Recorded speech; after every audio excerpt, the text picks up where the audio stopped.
होती है, group study में ज्यादातर ग्रुप में केवल बकैती होती है। समझा गया? तो ग्रुप स्टडी के चक्कर में ज्यादा नहीं पड़िएगा।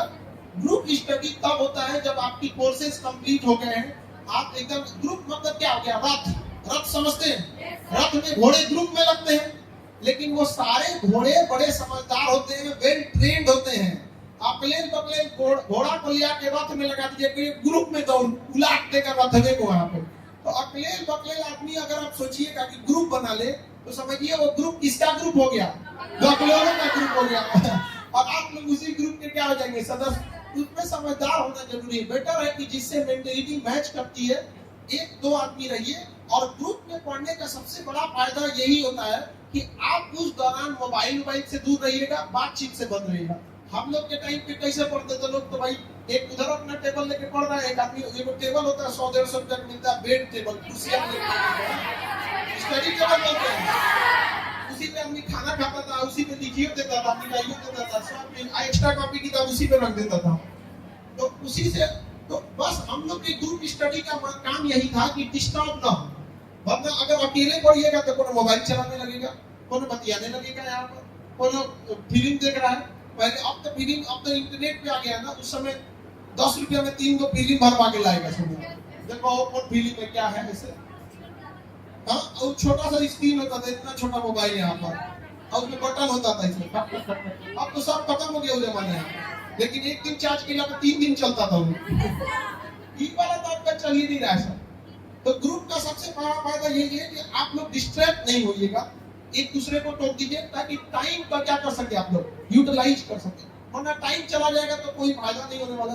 कई बच्चों के साथ एक और प्रॉब्लम होता है, वो बहुत बार खाली टाइम पे बैठ के अपने फैमिली इश्यूज के बारे में सोचने लगते हैं।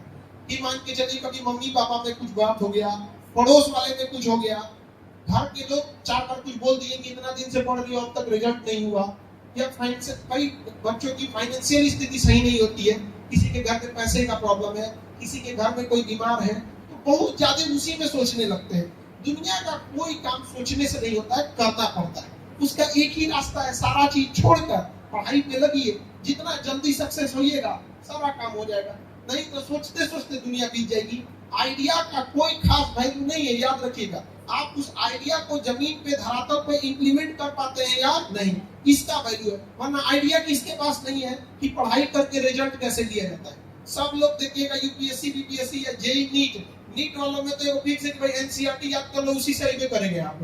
भाई एनसीईआरटी कोई एगो किताब है, वो तो 20-25 किताबों का एक मिश्रण है। अब उस तो यही बात हो गया, डिक्शनरी याद कर दो, एटोनिम सिनोनिम में दिक्कत नहीं होगा, सारा चीज वहीं से आ जाएगा। तो जरूरत सबसे जरूरी क्या चीज होती है, आप किसी आइडियाज को जमीन पर उतार पाते हैं कि नहीं उतार पाते। और इसी में 99% लोग क्या हो जाते हैं, फेल हो जाते हैं। सबके पास आइडिया है, लेकिन ये आइडिया भाड़ में जाए। आप स्टार्ट कीजिए, चाहे जैसे भी पढ़ना चालू कीजिए।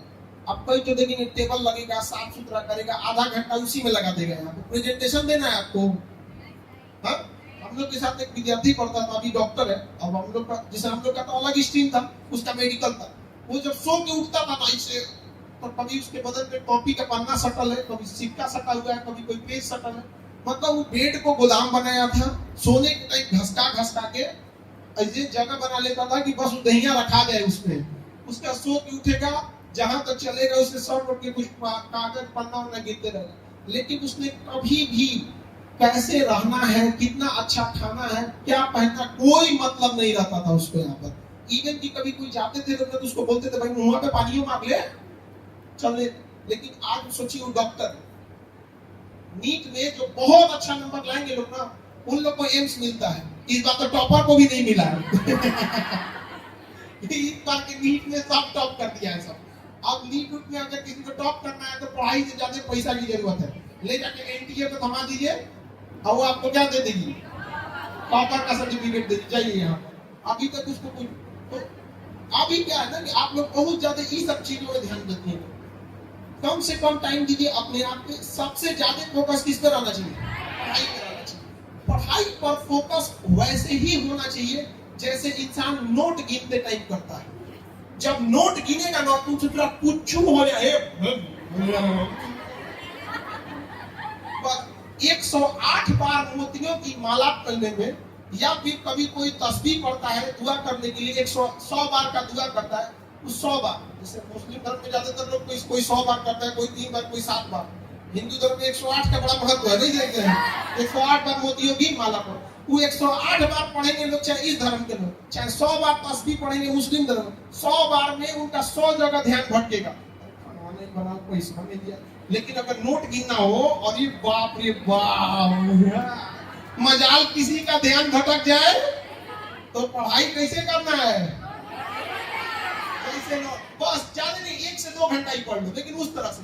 हम ये नहीं करते आप 24 घंटा पढ़ते हो, कितना पढ़ते हैं इससे कोई मायने नहीं रखता है, क्या पढ़ते हैं ये मायने रखता है। कंसंट्रेट होकर पढ़िए, ज्यादा पढ़ने की जरूरत, ज्यादा नींद प्रॉपर लीजिए। कई लोगों को देखेंगे कि सुध में नहीं करेगा, सब आज पढ़ेंगे 2 दिन जगेगा, सब पूरा 1 हफ्ता भंगवा ही रहेगा।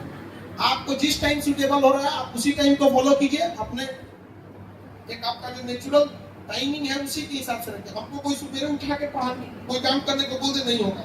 7 बजे से पहले कोई काम नहीं करेंगे, और रात 2 बजे के बाद कोई काम नहीं। आपको रात 2 बजे तक पूरा ऑफिस वर्क खत्म करके 1:30-2 बजे तक, यहाँ से पटना का पूरा वर्क खत्म हो जाता है 10 बजे। उसके बाद से 1 घंटा इलाहाबाद में क्या हुआ, फिर दिल्ली में क्या हुआ, नोएडा में क्या हुआ, मुखर्जी नगर में, करोल बाग में, देहरादून में, जयपुर में, बोरिंग रोड में, सारा चीज सिस्टमेटिक करते करते 1-1:30 बज जाता है। हमसे कोई कहते कि सुबह आप एक काम कीजिए, आप 2 बजे वाला जो काम खत्म करते हैं उसको 12 बजे खत्म कर दो, और सुबह 5 बजे उठ जाइए, पूरा डिस्टर्ब हो जाएगा। तो आप जिस टाइम फ्रेम में आप शेड्यूल्ड है, आप उसी टाइम फ्रेम में कीजिए। आप हमेशा कोशिश कीजिए कि जो चीजें आपको डिस्ट्रैक्ट करती हैं उसका आज एक लिस्ट बना लो कि आपको मेन टाइम कौन कौन खराब कर देता है। ये तो आजकल एगो कौन चीज होता है, घसका रील, रील, वो तो अनइंस्टॉल मार, मेरे मोबाइल में नहीं है, यूट्यूब में घसका देता है। एक तो विद्यार्थी हमसे पूछा कि सर यूट्यूब डिलीट नहीं होगा सोचिए वो कितना डिस्ट्रैक्ट हुआ होगा, यूट्यूब डिलीट नहीं होगा। अरे कैसे डिलीट हो जाएगा, यूट्यूब किसका है, गूगल का, और गूगल का ही एंड्रॉइड है। आपका मोबाइल चाहे जिस कंपनी का हो, सैमसंग हो, रियलमी हो, वो चलेगा किस सॉफ्टवेयर पे, एंड्रॉइड। एंड्रॉइड का कौन है, गूगल, समझना क्या। तो वो सब जो चीजें डिस्ट्रैक्ट करती हैं, कोशिश कीजिए उसका एक लिस्ट बनाइए, और डिस्ट्रैक्शन वाली चीजों को क्या कर दीजिए, साइड कीजिए, एकदम साइड कीजिए। वो पूरा टाइम आपका खराब कर देगा, और कोई नहीं है। किसी चीज को बनाने में बहुत मेहनत लगता है, रोटी खाने में जितना टाइम लगता है ना, उससे ज्यादा मेहनत लगता है रोटी बनाने में, और रोटी बनाने में जितना मेहनत लगता है उससे ज्यादा टाइम लगता है उसको कमाने में, और कमाने में जितना टाइम लगता है उससे ज्यादा टाइम लगता है उगाने में। तो जो भी बड़ा काम होगा उसमें क्या लगेगा, टाइम लगेगा। और इसमें से ज्यादातर लोग किसान हैं, किसान फैमिली से हैं। किसान फैमिली को कितना तकलीफ होता होगा जीवन जीने में, मत पूछिए। यहाँ पे बहुत सारे किसान लोग का पूरी मतलब फाइनेंशियली चेन ही टिका होता है खेती पे। अगर खेती अच्छी हो गई तो बेटा को पढ़ने भेज सकते हैं, बेटी का ब्याह करवा सकते हैं, और अगर खेती खराब हुई नशा जाता है वहां पे। मतलब किसानों की सबसे ज्यादा दुर्दशा, छत टपकती थी उस किसान की, फिर भी वो किसान बारिश की दुआ मांगता है, उसका बिना बारिश उसका कुछ नहीं है। आपने ज्यादातर लोग किसान फैमिली से हैं, पढ़ लिख के वहां बनिए ताकि कभी किसी की सामने वाले की औकात ही न हो कि आपसे दहेज मांग सकते हैं।